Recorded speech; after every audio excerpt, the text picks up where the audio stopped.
même au début justement de ces premiers cas d'avortement très compliqués, pour vous c'était quoi le féminisme?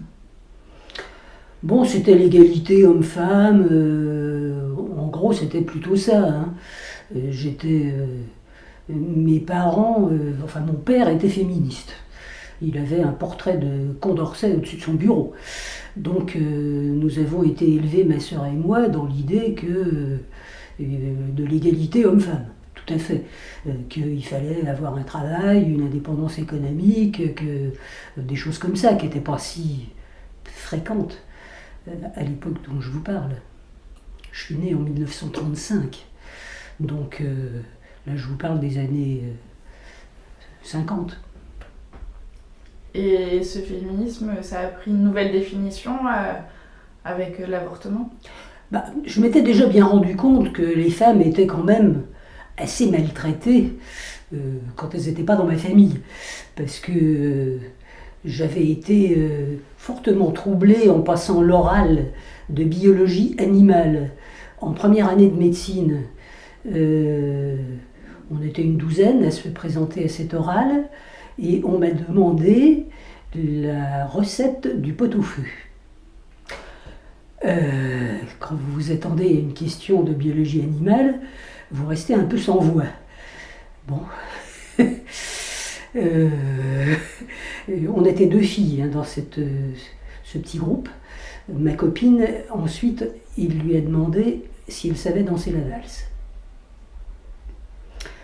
Les 10 autres ont regardé leurs chaussures, quand même assez mal à l'aise. Et bon, je ne sais plus comment ça s'est terminé, s'il nous a mis la moyenne quand même, enfin, honnêtement je ne sais plus. On n'est pas allé porter plainte, on n'a rien fait. Bon, j'étais quand même assez soufflée. C'était vraiment le mot. Il n'y avait aucune question sur... Peut-être qu'il y en a eu une après. Honnêtement, j'ai oublié la suite. J'en suis restée à ma stupeur. Ça a été vraiment ma réaction tout à fait dominante, la stupeur. Bon, j'ai eu aussi une autre expérience fâcheuse. J'étais interne en médecine. J'avais dans un de mes lits une jeune femme qui avait une typhoïde. Qui était, enfin, on venait d'en faire le diagnostic, elle avait donc 42 fièvres depuis 2 ou 3 jours, et elle a fait une fausse couche spontanée dans le service de médecine, sans complication aucune, comme j'avais appris dans les livres que les fausses couches spontanées étaient sans complication aucune.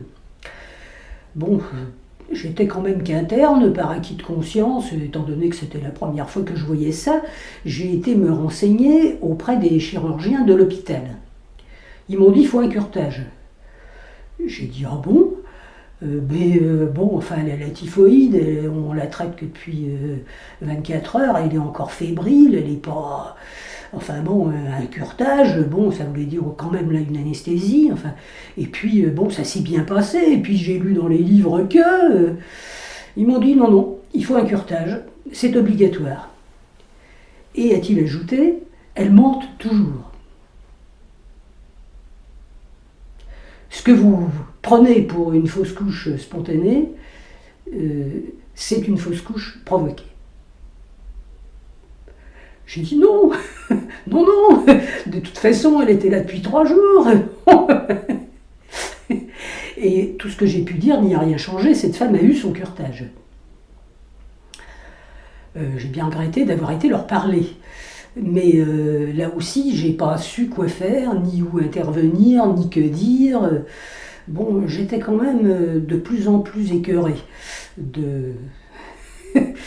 du traitement systématique qu'un certain nombre d'hommes se permettaient de faire subir à des femmes. Sous prétexte que elles mentent toujours.